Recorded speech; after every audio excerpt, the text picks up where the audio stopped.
not man enough to with me. You can't last 2 minutes in my world. Meet Mike Tyson, the heavyweight champ who robbed houses, got his prison counselor pregnant, and made Brad Pitt beg for mercy. And that's just the tame stuff. From mountains of to tigers munching on neighbors, here's the life of Mike Tyson. Tyson grew up in Brownsville, a really rough neighborhood in Brooklyn, moving between abandoned houses, sleeping on the mattresses in cold rooms with no heat and no running water. Around him were constant gunfights on the streets and open prostitution. His stepdad was a pimp named Jimmy who guaranteed a very toxic life at the home. At 7, Mike drops out of school and dives headfirst into a life of crime. By 11, he's tripping on acid, robbing houses, and terrorizing locals with a World War I bayonet. One day, when a boy aptly named Gary the Bully rips the head off his pet pigeon, Mike knocks him out cold. Word spreads, and soon grown men are lining up on his doorstep to challenge the kid. By 13, he's been arrested 38 times and eventually gets sent to juvenile detention facility. There, Mike crosses paths with Gus D'Amato, an utterly paranoid but a maverick boxing trainer, who molds Mike into a ruthless fighting machine, both mind and the body. He trains non-stop, and when he isn't training, then he reads works of Nietzsche, Machiavelli, and about the great conquerors of the past, like Alexander the Great, Caesar, and others. His training pays off, and in his first professional fight, Mike floors his opponent in under 2 minutes. When 1986 rolls around and Mike gets his shot at the heavyweight title, then there is just one hitch: he's got gonorrhea. Or as he puts it, I didn't know if I got it from a prostitute or a very young lady. Despite this, he wins by technical knockout, becoming the youngest heavyweight champ ever. After that, Tyson steamrolls through opponents, winning 26 of his first 28 fights by knockout. And outside the ring, he's just as prolific. In his own words, once I started woman, the floodgates opened. Short, tall, sophisticated, ugly, high society, street girls. My only criteria was breeding. And it wasn't just about the ladies. By now, Mike has become a heavy drinker and a drug user. But despite a ravenous cocaine habit, he's cast in an anti-drug ads. I am Mike Tyson, a professional fighter. You can keep drugs out of your life and knock them out of society by saying no. Say no to drugs. At the same time, he was financing his friend Albert, who was running a enterprise. Now a major star, Mike's rubbing shoulders with A-list celebrities like Eddie Murphy, hires Donald Trump, and dates Naomi Campbell. While at the same time, every now and then, he still robs houses, was high on and angel dust, a sort of PCP street drug in Brooklyn. He also never really left the hood he grew up in and was greatly admired there. Whenever Tyson rolled into Bronzeville, the local gangsters arranged gun salutes for his honor. He also was a bit of a Robin Hood figure, dishing out cash. He apparently rolled into hood with $20K in his pocket, was handing homeless people $100 bills, and gathered up loads of street kids just to buy all of them new sneakers.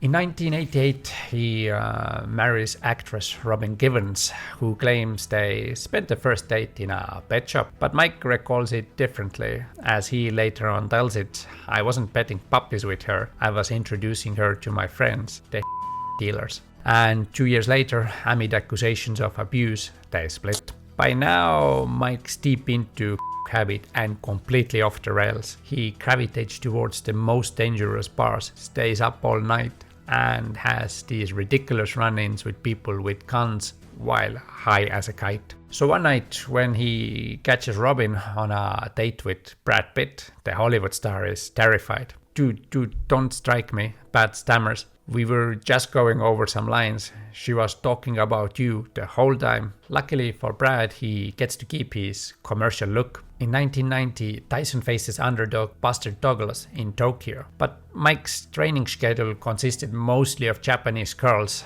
or according to him, he was messing with those girls like he was eating grapes. And so in one of boxing's greatest upsets, Buster knocks him out and takes his belts. For the first time in his professional career, Mike Tyson is defeated. And things are about to get darker. A year later, Tyson is convicted of being beauty queen Desiree Washington and sentenced to 6 years. Desperate to reduce his sentence, he consults a witch doctor who advises him to urinate on a $500 bill and hand it to the victim.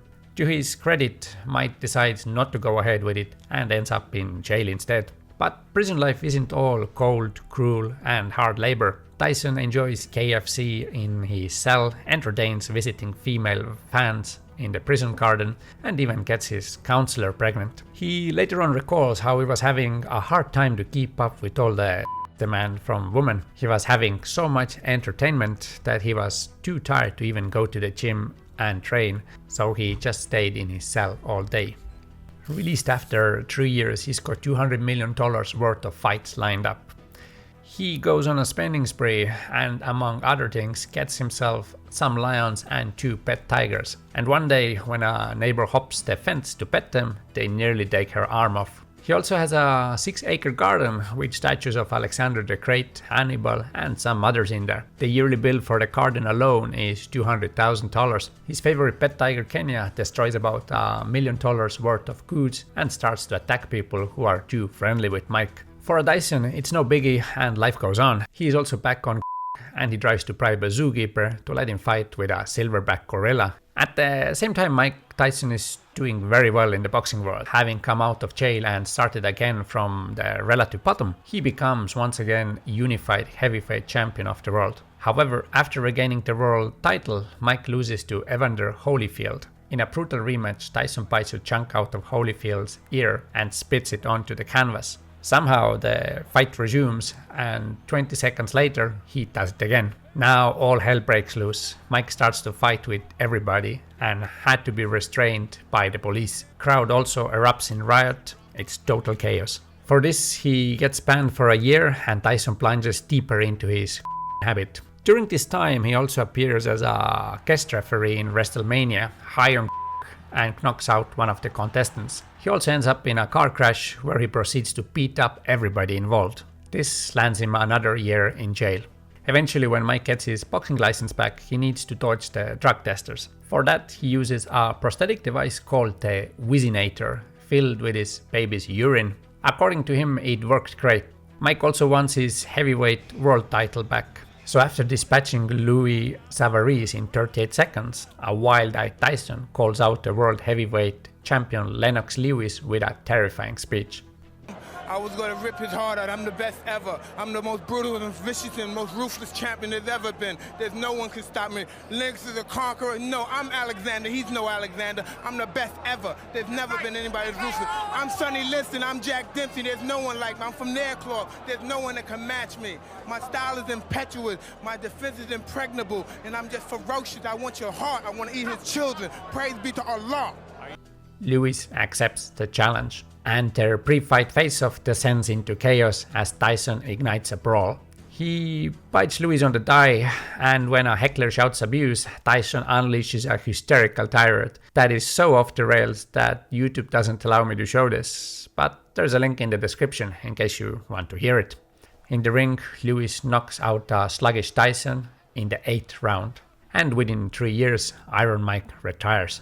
Despite earning over $300 million, he declares bankruptcy in 2003, owing $23 million. He's now broke, moves in with a stripper and lives off cereal and chocolate bars. But he's not done yet. In 2009, he lands a role in the Hangover movie. High on the entire shoot, he brings an escort on set, entertaining her between the scenes. Film is a success and it sparks a change in Mike. He kicks the cocaine and turns to other substances. He starts spending $40,000 a month on cannabis and magic mushrooms and has a quick career in Chinese cinema. Think by any chance I could have your WeChat number? Mushrooms also play tricks on him, like when he's meeting with a UFC influencer Hasbullah. He cradled the internet sensation like a toddler, tickling him and nibbling his ear, not realizing that Hasbullah is actually 20 years old. I thought he was a baby, Tyson later explains. At 58, Tyson steps back into the ring, surviving 8 rounds with a 27-year-old opponent and bags $20 million for it. After the fight, when asked by a 14-year-old about his legacy, he had this to say. Well, I don't know. I don't believe in the word legacy. I just think that's another word for ego. Legacy doesn't mean nothing. That's just some word everybody grabbed onto Someone said that word and everyone grabbed on the word, so now it's used every 5 seconds. It means absolutely nothing to me. I'm just passing through. I'm going to die, and it's going to be over. Who cares about a legacy after that? What a big ego. So I'm going to die. I want people to think that I'm this, I'm great. No, we're nothing. We're just dead. We're dust. We're absolutely nothing. Our legacy is nothing. Well, thank you so much for sharing that. That is something that I have not heard before, someone say that as an answer. So thank you so much for giving me that kind of idea as well. Can you really imagine somebody say, I want my legacy to be this way when you're dead? Why do you want somebody to think? You think somebody really wants to think about you? What's the audacity? I think, I want people to think about me when I'm gone. Who the cares about me when I'm gone? Well, my kids maybe, or grandkids. Who the cares? And those are just some of the highlights. He also tripped across Europe celebrity style, introduced into Romanian mafia, spent time with Russian oligarchs in Moscow and with some serial killers. He also had a hobby of stealing girlfriends from criminal gangsters. But unfortunately, Mike Tyson's life is simply too much for YouTube, and this video would get flagged as inappropriate. So if you want the full unfiltered story, you should read his books or at least check out the Upshot podcast. It's 3 hours of pure madness without a dull moment. Link is in the description, and thank you for watching.